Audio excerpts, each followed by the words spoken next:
ആവർത്തന പുസ്തകം 6-ാം അധ്യായം 4 മുതൽ വായിക്കുമ്പോൾ കുട്ടികളെ ദൈവിക ഭക്തി പഠിപ്പിക്കുന്നതിനെക്കുറിച്ച് പറഞ്ഞിട്ടുണ്ട്.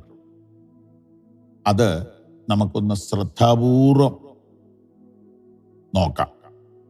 ഇസ്രായേലേ കേൾക്കാം, യഹോവ നമ്മുടെ ദൈവമാകുന്നു, യഹോവ ഏകൻ തന്നെ.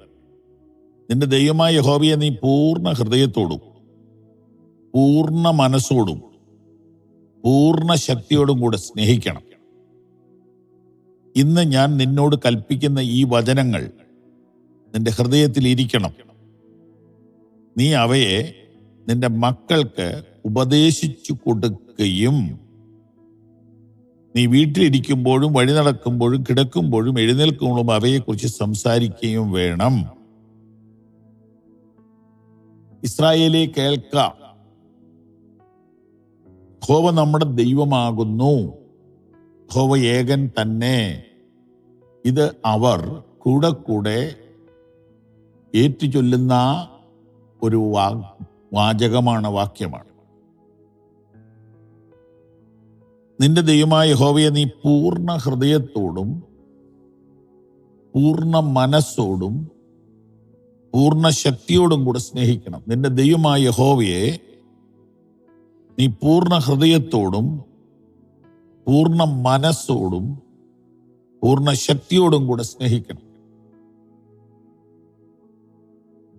ആ വിഷയം നീ നിന്റെ മക്കളോട് പറയണം. ദൈവത്തിന് ഊനമുള്ളതൊന്നും സ്വീകാര്യമല്ല. നിന്റെ തൊഴുത്തിൽ ഊനമില്ലാത്ത ഒരു ആട് ഉണ്ടായിരിക്കും. ഊനമുള്ള തള്ളയെ, മുടന്തുള്ളതിനെ, എഴുന്നേക്കാൻ മേലാത്തതിനെ യാഗം കഴിക്കുന്നവൻ ശാപിക്കപ്പെട്ടവൻ എന്നാ പറയുന്നത്, തിരുവെഴുത്ത് പറയുന്നത്. ദൈവത്തിന് ഊനമുള്ളത് വേണ്ട.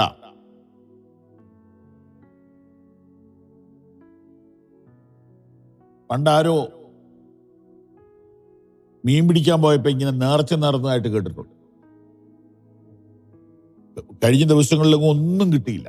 അതുകൊണ്ട് ഇന്ന് പറയുകയാണ്, ഇന്ന് എനിക്ക് വലയിടുമ്പം കിട്ടുന്ന ആദ്യത്തെ മീന് പുണ്യാളന് കൊടുത്തേക്കാം. അന്ന് വലയിട്ട വഴി ഒരു വലിയ വാള കിട്ടി, കിലോ കണക്കിന്, കിലോകൾ ഉള്ളത്. പിടിച്ച് കരക്കോട്ട് ഇട്ട വഴി പറയാ, പുണ്യാളത്തിന് ഇപ്പൊ വാള തന്നെ എടുക്കാൻ. ശരിയല്ലേ? പുണ്യാളത്തിന് വാള ഇട്ടിട്ട് കാര്യമുണ്ട്. വല കുടഞ്ഞിട്ട് പിടിക്കാൻ ചെന്നപ്പോഴത്തേക്ക് സാധനം ചാടി വെള്ളത്തിൽ പോയി. ഉടനെ പുള്ളി പറയുക, ഞാൻ ചുമ്മാ തമാശന് പറഞ്ഞ പുണ്യാളത്തിന് അത് കാര്യമായിട്ട് എടുത്തോ.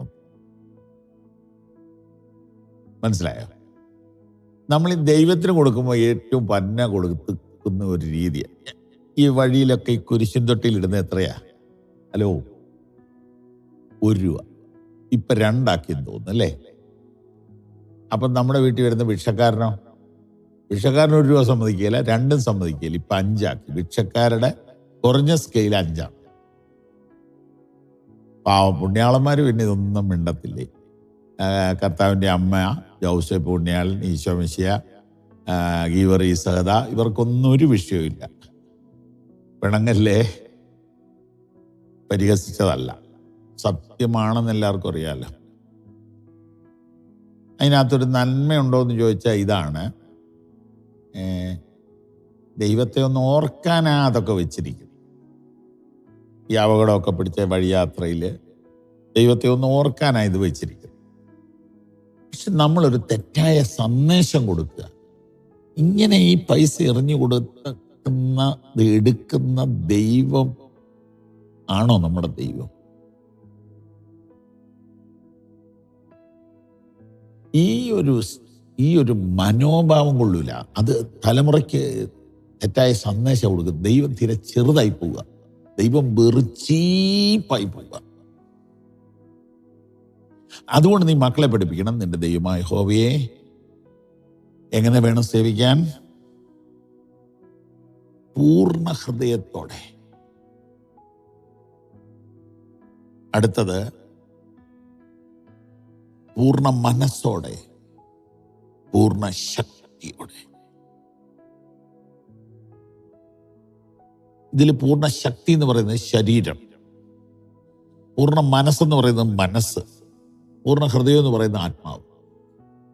നമ്മുടെ ശരീരവും നമ്മുടെ മനസ്സും നമ്മുടെ ആത്മാവും കംപ്ലീറ്റ് ദൈവത്തെ ആരാധിക്കാനും ദൈവത്തെ സ്തുതിക്കാനും ദൈവത്തെ സ്നേഹിക്കാനും ഇൻവോൾവ് ആകുന്നില്ലെങ്കിൽ ദൈവം അത് അംഗീകരിക്കത്തില്ല. ഇത് മക്കളെ പഠിപ്പിക്കണം.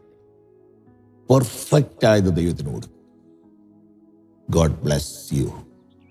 ഈ സന്ദേശങ്ങൾ തുടർച്ചയായി നിങ്ങൾക്ക് ലഭിക്കുവാൻ ഞങ്ങളുടെ വാട്സപ്പും ഫേസ്ബുക്കും ഫോളോ ചെയ്യുക.